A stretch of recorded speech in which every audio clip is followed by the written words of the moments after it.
נדבר על ספר חריג לגמרי, בית יעקוביאן, שכתב אותו עלה אל-אסואני, שהוא סופר מצרי. הספר הזה יצא כבר ב-2004, ועכשיו הוא תורגם לעברית. אני רוצה לדבר עליו עם ג'קי חוגי, פרשן לעניינים ערביים של גלי צה"ל. אני קראתי את זה, ומהדפים הראשונים לא האמנתי שסופר ערבי מצרי מעז לכתוב כדברים האלה. יש כל זה אירוטיקה גסה, בלי שום חוכמות.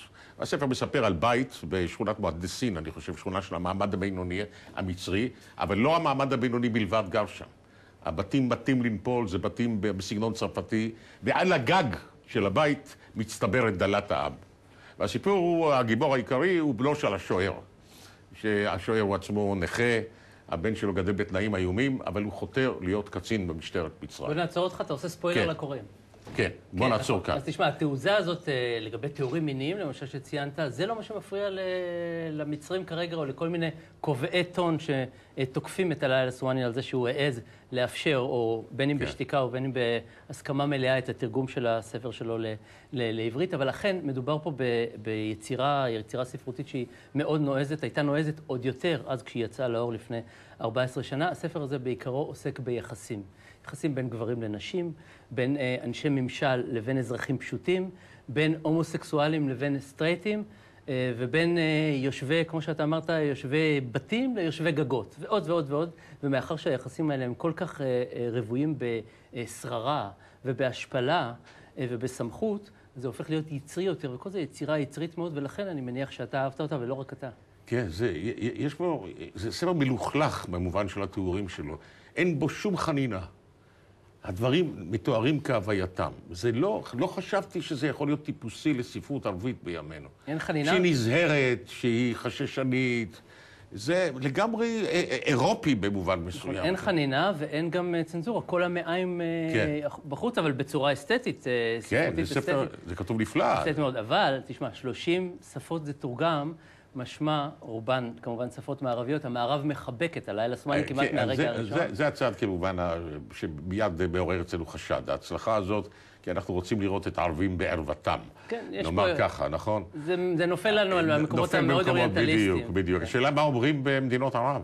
אז מדינות ערב פחות מתעניינות בעסק הזה, יש להם את העניינים שלהם, אבל במצרים נוצרה רק בשבוע האחרון סערה סביב העניין הזה, שוב, מסיבות פוליטיות. רגע, צריך גם לומר מי תרגם את הספר.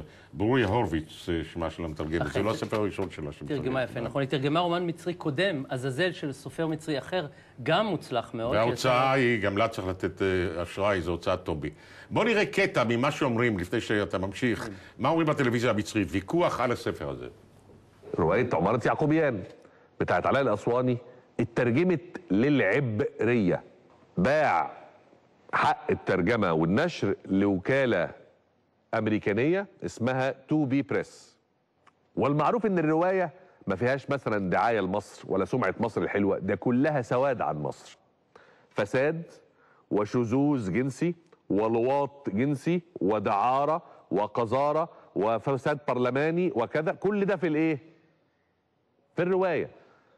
هو ده اللي هيترجم لإسرائيل، وهو ده الأدب المصري اللي هيروح لإسرائيل. אתה מבין מה מפריע להם? ברור. הדימוי.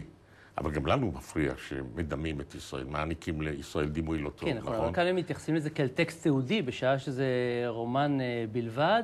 אתה ראית גם שהוא תוקף אותו על העניין של ישראל, מפריע להם. אם הוא מתרגם לסינית, מצוין, זה הזכויות הם שלך, אתה יכול לעשות מה שאתה רוצה. לפולנית בבקשה, לאיטלקית בבקשה. לעברית תרגמת? יש לך עסק איתנו, סליחה, מה זה צריך להיות? זה כבר לא עניין פרטי שלך. מה אתה יכול לומר על הסופר, על עלה אל-אסואני? אתה שואל אותי, זו שאלה מצוינת, שאני לא יודע מה הוא יותר, האם הוא יותר סופר או יותר פוליטיקאי. הוא אמנם כותב, הוא בן אדם שכותב כל הזמן, זה רומן הביקורים שלו. גם אביו היה סופר, נכון? אביו היה סופר, זה העניין. אבא שלו היה סופר, מצד אחד, הוא קיבל ממנו את היצירה. אמא שלו היא בת למשפחת אריסטוקרטיה, אבא שלו מאסואן, לכן קוראים לו אסואני, ולמדך שזה מחוץ לקהיר, אזור רחוק. זה גם בא לידי ביטוי, אגב, בספר, פערים בין מעמדות. אבל האימא שלו היא בת למשפחה שהיא אחיינית של שר החינוך של מצרים בתקופת המלוכה, בשנות ה-40. כך שהוא ספג מצד אחד את האריסטוקרטיה הפוליטית, ומצד שני את היצירתיות האומנותית מאבא שלו, וזה מגולם היום באישיות שלו. הוא אחד האופוזיציונרים. יום אחד הזדמנתי לקהיר ביחד עם עמיתתנו, סמדר פרי. ישבנו בביתו של בוטרוס ריאלי, אריסטוקרט קופטי, בקומה הרביעית בבית בסגנון ברוק, שעולים אליו במעלית עם סבכות כאלה, כמו בפריס. למטה היו תרנגולות שטיפחו קרובים שלו מהכפר. וישבנו בבית מבוזג, כל הספרייה הייתה בצרפתית ובאנגלית, לא היו ספרים בעברית. החום הופג על ידי המיזוג, ולמטה גרים אנשים בסירות, אנשים מוכים ורעבים על הדהר. המחזה הזה, אני לא יכול לשכוח אותו. זאת אומרת, גם פה בא התיאור הזה. תודה רבה לך, ג'קי. תודה.